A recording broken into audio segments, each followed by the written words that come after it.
call attention to the horrific human rights abuses we'll talk about today, and thank them all for their hard work.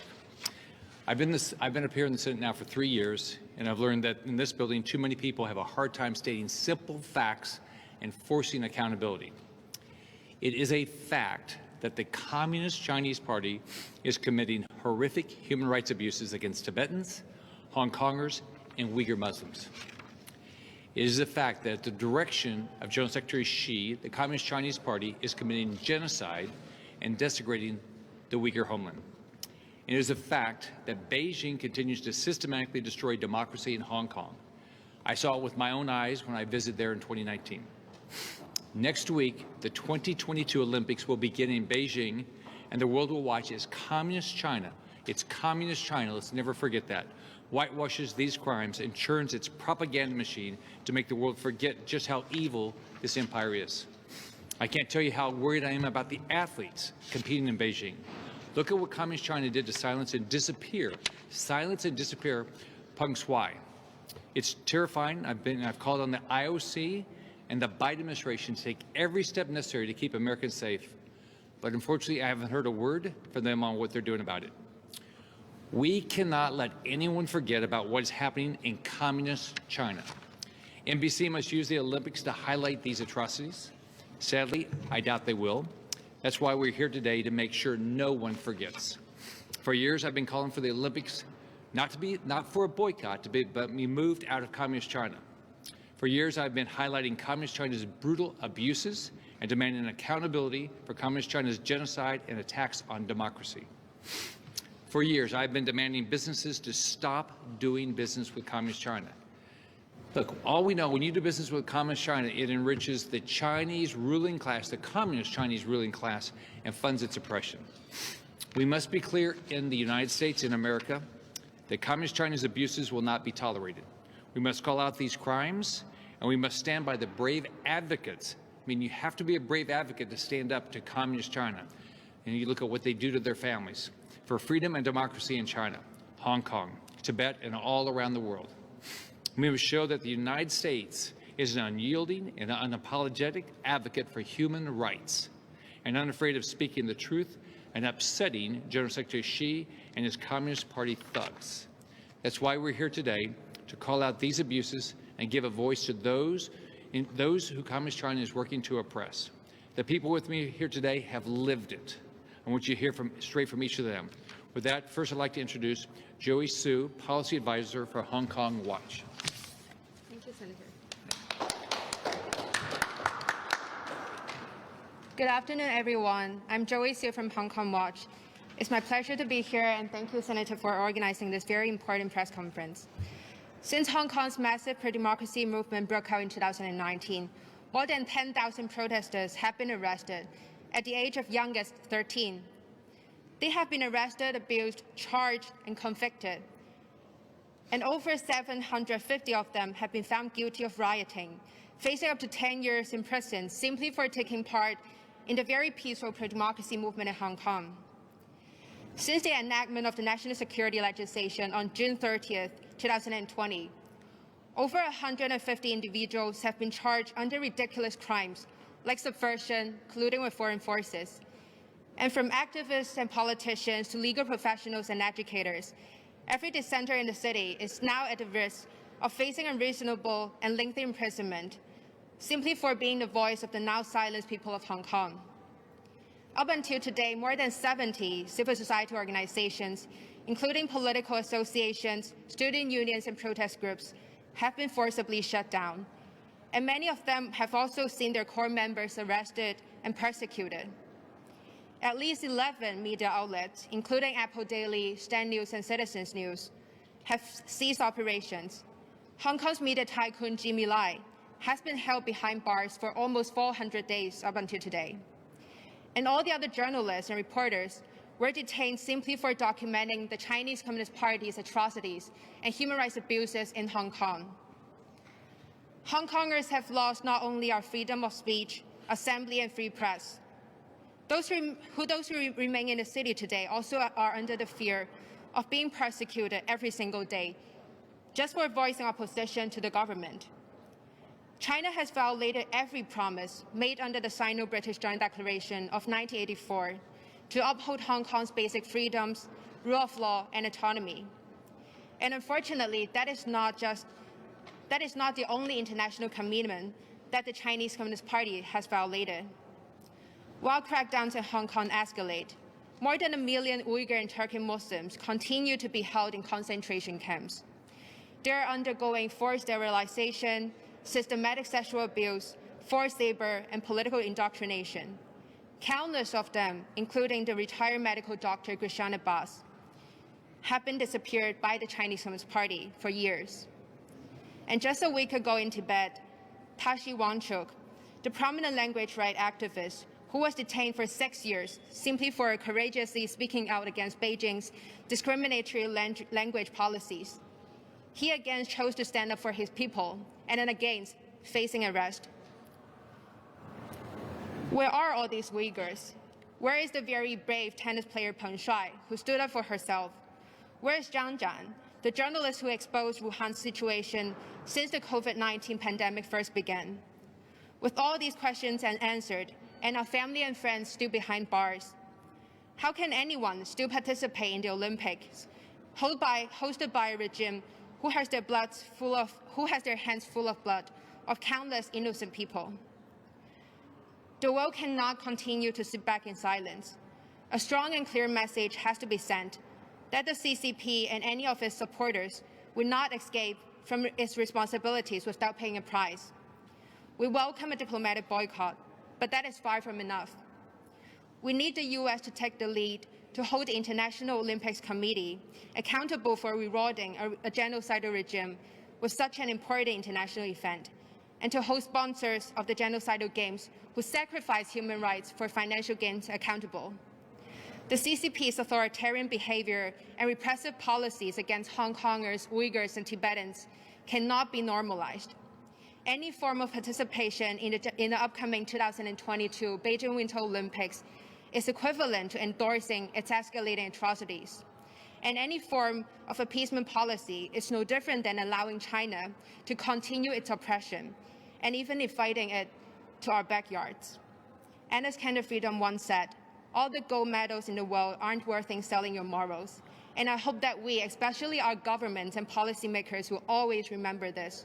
Nothing is worth sacrificing human rights for, whether in Hong Kong or in the US or beyond. And Senator Scott, I remember you are actually the first sitting member of Congress to visit Hong Kong amid the 2019 protests. And I'm very glad that he remained one of the strongest allies of the people of Hong Kong. And I also want to acknowledge the Hong Kong community members in Washington area who are in the audience today, especially the HADC leadership team and all the others. They have doing a lot of great work to advocate for our cause and to defend human rights from the encroachment of the Chinese Communist Party. Thank you, everyone. So I was blessed to have the opportunity to go to Hong Kong during the protests back in, I guess, 2019. And one of the individuals I've had the opportunity to work with since before and then is Samuel Chu, president and founder of the Campaign for Hong Kong. Thank you, Senator, and thank you, Joey, for the words that you have shared. And I want to take the cue from Senator Scott, who said, I think, something very true about Capitol Hill, which is that sometimes the simplest truth has to be stated up front and clearly. So let me start by saying that we really shouldn't have to be here today, because these games of the 2022 Winter Olympics should have never been awarded to China in the first place. And there were ample opportunity for the IOC and for many bodies to make sure that we did not have to come to this. China has consistently showed in 2001 to secure the rights for the 2008 Olympic Games. The Chinese government made all the promises to improve human rights, press freedoms, treatments of dissidents, internet censorships. They not only broke those promises, they have doubled down on the repression and exported it beyond its border. And by failing to hold China accountable for those abuses in the lead up and during the 2008 Games, the IOC effectively told the CCP that it could do whatever it wants without fear of repercussions and sanctions.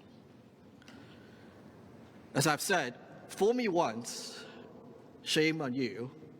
Fool me twice, shame on me. And fool me 3 times, then I think there's a scam and a con that everybody is in on. Like this weekend, the noted veteran sportcaster Bob Costa, who covered 12 different Olympic Games, said, the IOC deserves all of the disdain and disgust that are coming its way for returning the game to China. They are shameless. In 2019, Russia was banned from playing and hosting any international sporting events for doping for 4 years. It was later reduced to 2 years. But imagine, Russia, for doping, is banned from a game that is hosted by a regime committing genocide. Let that sink in. If a 4-year ban is justified for doping, what is the equivalent justification for penalties that threatens the lives and the freedoms of millions of the Uyghurs in their homeland, of the 7.5 million Hong Kongers, and even the safety of the 23.5 million Taiwanese and their sovereignty?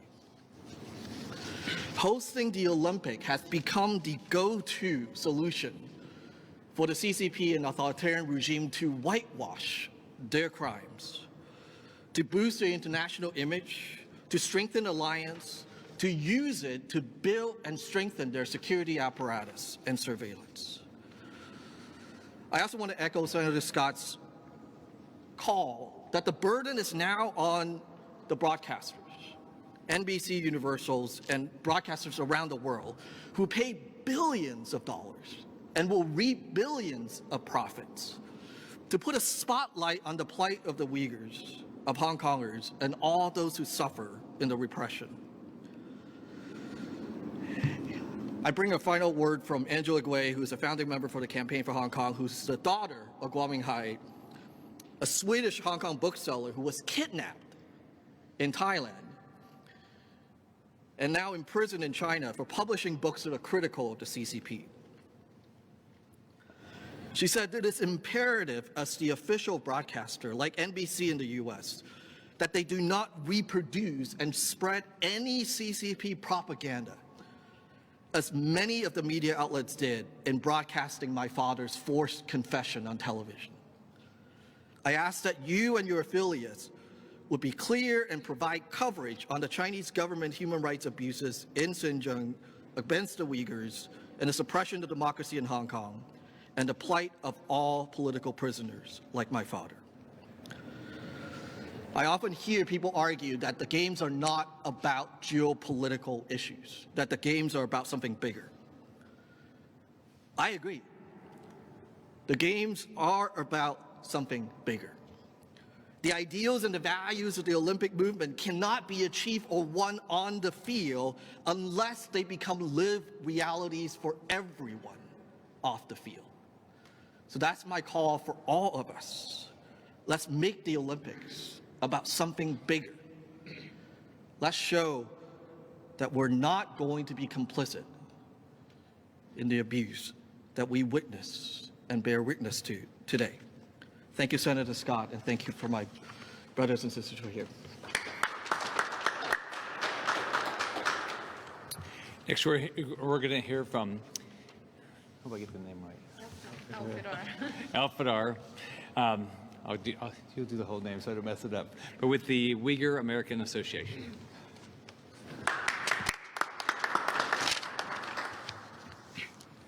Thank you, Senator Scott. Probably give him your name better than I would. Yeah, I do understand. I have a very unique name. Good afternoon, everyone. I would like to thank Senator Scott and his amazing team, and also everyone who's standing here against injustice. We are gathered here today to stand against an Olympics tainted by the Chinese Communist Party's crimes against humanity and genocide. The Chinese government seeks to sport wash its human rights record with the 2022 Beijing Winter Olympic, but not on our watch. As we have done in the years leading up to the Olympics, we will continue to ask how the world can continue to blindly embolden the Chinese government and continue to play and do business as usual when that government commits crimes against humanity and genocide against the Uyghurs and Tibetans. When that government continues to destroy the spark of the democracy in Hong Kong and threatens to do the same in Taiwan. As a member of Uyghur community, I will stand with brothers and sisters from Tibet, Hong Kong, and Taiwan, and will continue to ask these questions on February 4th, when the Games are scheduled to begin in Beijing. I will ask again on February 5th, the anniversary of the 1997 Gulja massacre, where thousands of Uyghurs men, women, and children took the streets to peacefully protest against discrimination, but were met by the brute force by the security forces. And if the Olympics go forward, I will ask every day and again on February 20th, when the Olympics are scheduled to end. And I will ask again in the days and weeks and months after about the large stain on human rights that is in the Beijing 2022 Olympics. Is that what the Olympics and the sportsmanship stands for? The goal of the Olympics is to contribute to the building a peaceful and better world with the spirit of friendship, solidarity, and fair play. There is no fairness in awarding a government responsible for ongoing crimes against humanity and genocide an opportunity to sport wash its crimes with the Olympics. Business sponsors such as Coca-Cola and Airbnb should end their complicity in the CCP's business of genocide and slave labor if they don't want to go down in the history as the sports sponsors of the Genocide Olympics. We call on athletes to stand with us in the spirit of friendship, solidarity, and fair play, and use their platforms to amplify our calls for justice and accountability. Be true champions by standing on the side of the oppressed. Thank you so much.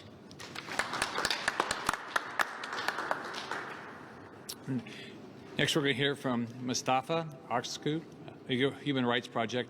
And by the way, everybody standing up here has a story. They have a story about their family, and they have a story about friends and what's happening to them.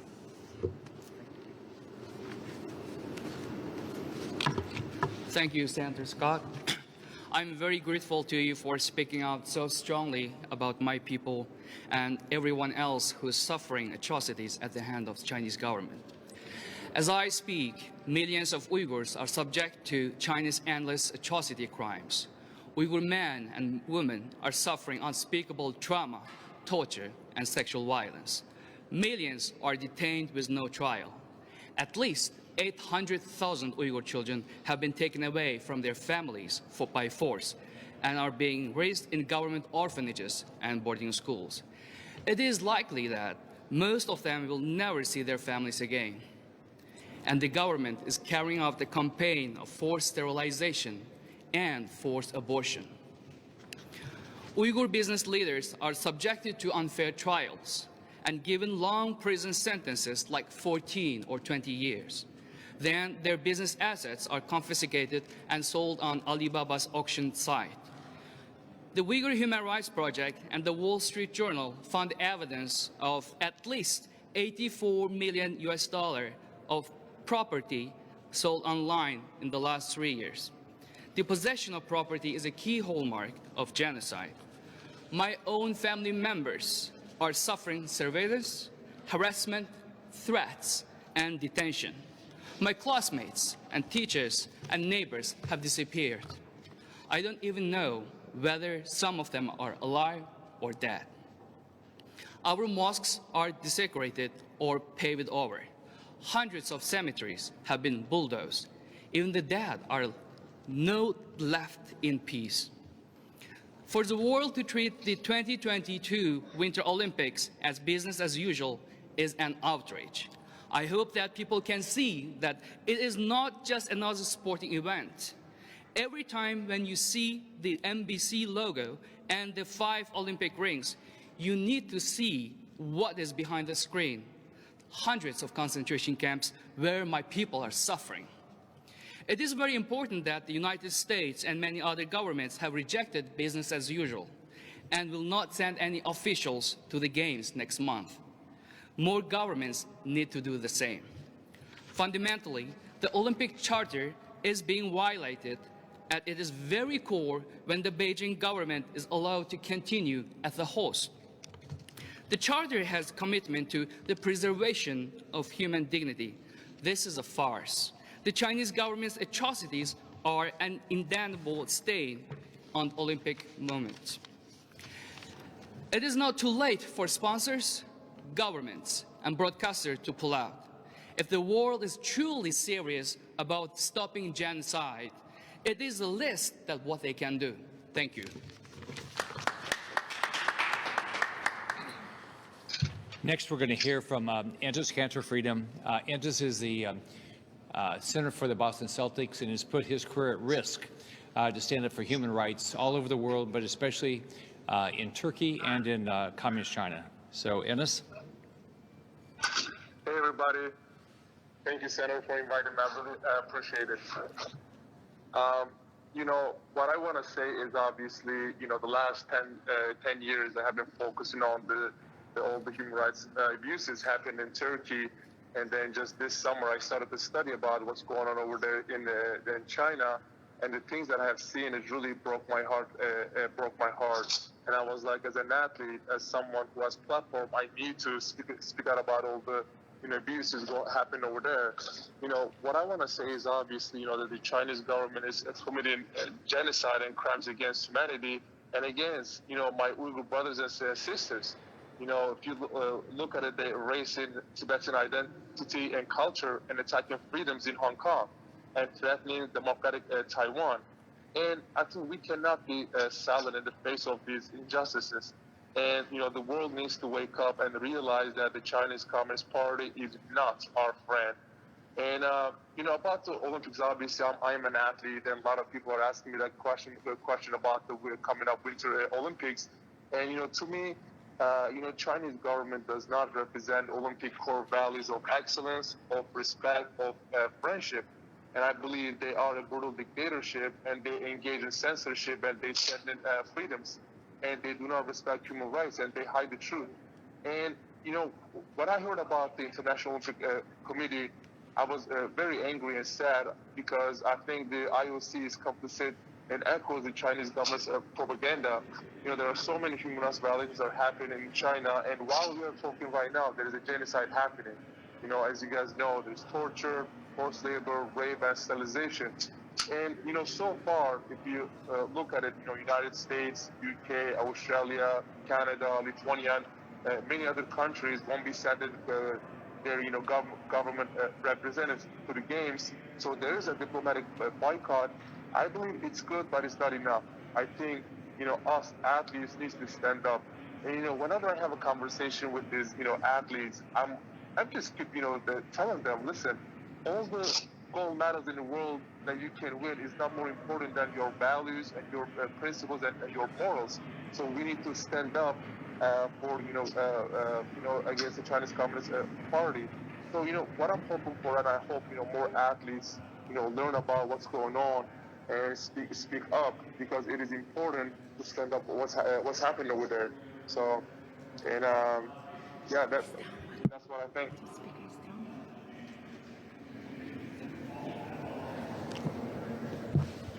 Are you there? Yeah. Okay. Well, Ennis, I want to thank you, and I want to thank you for speaking up, putting your career at risk, but speaking up for other individuals' human rights. Well, thank you so much for organizing this press conference. It is important to get the message out there so everybody can hear what's going on. So I really appreciate that. All right, thank you. Thank you, guys. So we'll open up for questions if we could stay on topic. These are individuals that are focused on human rights. They're focused on what's happening to their families, and every one of them has a story. I hope over the next couple of weeks as the Olympics are going on, everybody will have the opportunity to get their stories out there so we let people know exactly what Communist China is doing, but it's clearly genocide. We've heard so much about the Uyghurs and the persecution of them, but other religions as well, such as the Catholic channel, the Catholics over there, and Christians. Can you elaborate more on that, on the persecution that they're receiving as well? So whether that is in Hong Kong or in parts in China, we have seen so many Christians and Catholics being persecuted by the Chinese Communist Party. They have their churches destroyed by the Chinese Communist Party. We have seen practitioners being arrested and persecuted by the Chinese Communist Party. And the situation right there, and whether that is in Hong Kong or in China, is worsening day by day. And that is also one of the reasons why it is so important for us to call for a boycott from different governments, world leaders, as well as athletes and individuals, because it is so important that we cannot continue to help to legitimize this authoritarian regime, and we cannot continue to be a part of Chinese Communist Party's propaganda campaign. Thank you. We saw this, by the way, and Samuel bring this up, but we saw this when I went over to Hong Kong, what they were doing to religious freedom. Yeah, and I think that is, again, to your point, I think that this is not just anecdotal. And I think it's important for people to understand that this is not just, one case here, one case there. Recently, there was a report, I think from either Associated Press or Reuters, who says that Catholic priests are actually being sent back from Hong Kong to the mainland to receive a form of essentially re-education and being told what they are allowed to say, what they're allowed to do, and that is happening in a systematic way, much like what you see in the Xinjiang regions. And so I think that what we're now seeing is that those tactics are being exploited. It's going beyond just the Xinjiang region. Hong Kong is becoming the next Xinjiang region. Yeah. I would like to add that President Xi Jinping himself ordered and says that any religion, not just Islam, any religion is treated like a disease and needs to be completely shut down. So that's why what's going on in the past, before this recent genocide, Falun Gong was facing the same thing. So I would like to mention that not only Uyghurs with Islam, anyone that is against, seems like a threat to the Chinese government is considered as the enemy of the Chinese government. Thank you. Yeah. Well, I studied in mainland China. I went to college there, and I can just share a little bit of my experience being with my Chinese Christian friends and also Catholics. And I remember that some of my friends used to go to house churches, and in a few weeks, it was known by the public security officers, and they cracked down heavily on them. And in China, there is no space for any religion. Not only Islam, as we said, but also Catholics, Christians, and other religious practitioners. There was no room left for them anymore. Yeah, when I went to Hong Kong back in 2019, I met with some religious leaders, and they basically had to shut their mouths. They didn't have any rights. What else? Yes. China doesn't seem to be deterred by really anything. I mean, no matter what the U.S. has done so far, they're looking forward with their Olympics. It's going to be a moment in the sun for them. Can you speak to how a possible Russian invasion of Ukraine might embolden that country to perhaps take action against Taiwan? Are you concerned about that? And what can Congress, if anything, do to deter that? Well, I think what we have to do is we all have to stand up for human rights. We can't. We all love the rights we have in this country. I think everybody that lives in a democracy appreciates the rights we have. And so whatever's happened around the world, whether it's happened in Turkey or whether it's in China, whatever's happened, we stand up for it. We also have to do everything we can to help people like the Ukrainians, the Lithuanians, the citizens of Poland, and clearly the citizens of Taiwan deal with these brutal dictators, with what Putin's doing and what Xi's doing. And I think one of the things that really helps is if you can stand up for what you believe in, stand up for human rights. It's very difficult for anybody to complain when you're standing up for somebody else's human rights. Talking a little bit about the U.S. Innovation and Competition Act. The House is expected to pass it very soon. Do you think that that goes strong enough against, are you going to vote for it, and do you think it goes strong enough against human atrocities such as this? No, I'm not voting for it. I think we're competing, so we have to compete. But what you want to do it in a manner that if you're going to spend American taxpayer dollars, you're going to get a return for it. Senator, following up on Mike's question a little bit, are you concerned at all that the administration is maybe looking the other way in terms of China and Taiwan because of their focus east on Ukraine and Russia right now? You know, I don't know why they're doing it, but I mean, the administration for the last year. I mean, I've called on them to. I called them to do something about the Olympics. You know, since Biden's been in office. I mean, they won't meet with me. They don't do anything about it. I mean, I haven't seen a place in the world where the Biden administration stood up for human rights. I couldn't get it done. We have 1,300 people, peaceful protesters in prison right now in Cuba. Can't get them to stand up for it. But I think it's just they're appeasers. They don't want to stand up against human rights anywhere. And so, but I mean, Biden should have been very vocal the minute he came in to say the Olympics should have been moved. They could have been moved. He's not done anything about it. I mean, the diplomatic boycott is something, but it's not much. Where else could they have gone? The only other country that was still bidding was Kazakhstan, and they're not exactly a calm. There's plenty. Right now, if you look at all the events that are happening, there's places you could have held those events around the world. They could have done it, but they put no effort into it. I mean, and Olympic sponsors. There's an article today in the Wall Street Journal that they're not talking about their Olympic affiliation, but it said in this article that Coke was still advertising in communist China. I mean, come on, we all believe in these rights that we have here. Let's stand up for them. And I think part of the Olympic principle is that it's equal opportunity. Everybody we're in this together. And I mean, when you listen to if you listen to stories of what's happening to the Uyghurs, if you listen to the story of the involuntarily taking people's organs, or you listen to the story of journalists in Hong Kong, they're in prison now for will be the rest of their life. They won't make it out. I mean, it's just, we had a bookseller when I was over there that was arrested just because he sold books that were not complimentary of Xi. I mean, and they're holding the Olympics. I mean, my goal of this is we have got to start standing up for human rights, but this is an opportunity that when the Olympics is going to be front and center, then all these individual stories, their stories ought to be front and center, just like the Olympics is front and center. How important is it in this moment that we're in, watching Russia, to keep our eyes on China too? I think you have to fight every day. I think you have to. But to the extent that we're going to follow in what China's doing with the Olympics, then we ought to be telling the stories, what's happened to the Uyghurs, what's happened to Tibetans, how they just took away, the basic rights of the Hong Kong citizens without firing a shot.